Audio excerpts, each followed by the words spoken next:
ಇದ್ದಾಗ ಸ್ವಲ್ಪ ರಮ್ ಕುಡಿದ್ರೆ ದೇಹ ಬಿಸಿಯಾಗಿರುತ್ತೆ ಅನ್ನೋದು ಅನೇಕರ ಅಭಿಪ್ರಾಯ. ಆದ್ರೆ ನಿಜಕ್ಕೂ ರಮ್ ಆರೋಗ್ಯಕ್ಕೆ ಸೇಫಾ? ನೀವೇ ನೋಡಿ.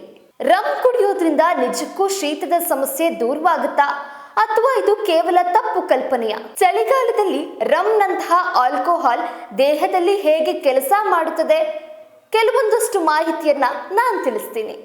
ಆಲ್ಕೋಹಾಲ್ ಮತ್ತು ರಮ್ ಸೇವನೆಯು ದೇಹ ಮತ್ತು ಆರೋಗ್ಯಕ್ಕೆ ಅಪಾಯಕಾರಿಯಾಗಿದೆ. WHO ಆಲ್ಕೋಹಾಲ್ ಅನ್ನ ಗ್ರೂಪ್ 1 ಕಾರ್ಸಿನೋಜನ್ ಎಂದು ವರ್ಗೀಕರಿಸಿದೆ. ಅಂದ್ರೆ ಇದು ಕ್ಯಾನ್ಸರ್ ಅಪಾಯವನ್ನ ಹೆಚ್ಚಿಸುತ್ತದೆ.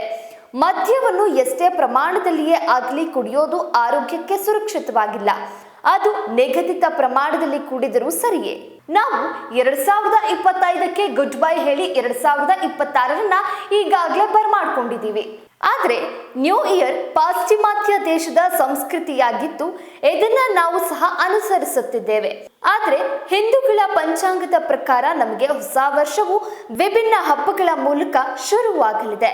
ಇತ್ತೀಚಿನ ದಿನಗಳಲ್ಲಿ ಹೊಸ ವರ್ಷ ಅಥವಾ ಇತರ ಪಾರ್ಟಿಗಳ ನೆಪದಲ್ಲಿ ನಮ್ಮ ದೇಶದಲ್ಲಿ ಮದ್ಯ ಸೇವಿಸುವವರ ಪ್ರಮಾಣ ಹೆಚ್ಚಾಗ್ತಿದೆ. ಕೆಲ ಮಂದಿ ಆರೋಗ್ಯದ ಕಾಳಜಿಯಿಂದಾಗಿ ಮತ್ತು ಘನತೆ ದೃಷ್ಟಿಯಿಂದ ಕೊಂಚ ಪ್ರಮಾಣದಲ್ಲಿ ಮಾತ್ರ ಮದ್ಯಪಾನ ಮಾಡುತ್ತಾರೆ. ಇನ್ನು ಕೆಲವರು ಹೆಚ್ಚಾಗಿ ಮದ್ಯ ತೆಗೆದುಕೊಳ್ಳುತ್ತಾರೆ. ಆದ್ರೆ ಇದು ಅವರ ಆರೋಗ್ಯಕ್ಕೆ ಹಾನಿಯನ್ನುಂಟು ಮಾಡುತ್ತದೆ. ಇಷ್ಟೇ ಅಲ್ಲ, ಇದರಿಂದ ಅನೇಕ ಗಂಭೀರ ಸಮಸ್ಯೆಗಳನ್ನ ಎದುರಿಸಬೇಕಾಗುತ್ತದೆ. ಒಮ್ಮೆ ಮದ್ಯಪಾನ ಮಾಡಿದ್ರೆ ಸಾಕು, ಕೆಲ ಮಂದಿ ಇದಕ್ಕೆ ದಾಸರಾಗಿ ಹೋಗ್ತಾರೆ. ಆದ್ರಿಂದ ಮದ್ಯವನ್ನ ತ್ಯಜಿಸಿ, ಇಲ್ಲದಿದ್ರೆ ಬಹಳ ಎಚ್ಚರಿಕೆಯಿಂದ ತೆಗೆದುಕೊಳ್ಳೋದು ಉತ್ತಮ.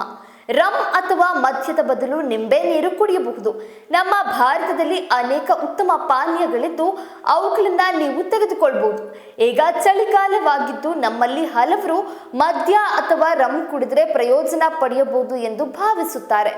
ಆದ್ರೆ ಇದು ನಿಮ್ಮ ತಪ್ಪು ಕಲ್ಪನೆ. ರಮ್ ಹಾಟ್ ಆಗಿದ್ರೂ ದೇಹವನ್ನ ಅಲ್ಪಾವಧಿಯವರೆಗೆ ಮಾತ್ರ ದೇಹವನ್ನ ಬೆಚ್ಚಗಿಡುತ್ತದೆ. ಆದ್ರೆ ಇದು ಅನೇಕ ಅಂಗಗಳನ್ನ ಬೆಚ್ಚಗೆ ಇಡೋದಕ್ಕಿಂತ ಹಾನಿಯನ್ನ ಉಂಟು ಮಾಡುವುದು ಗ್ಯಾರಂಟಿ.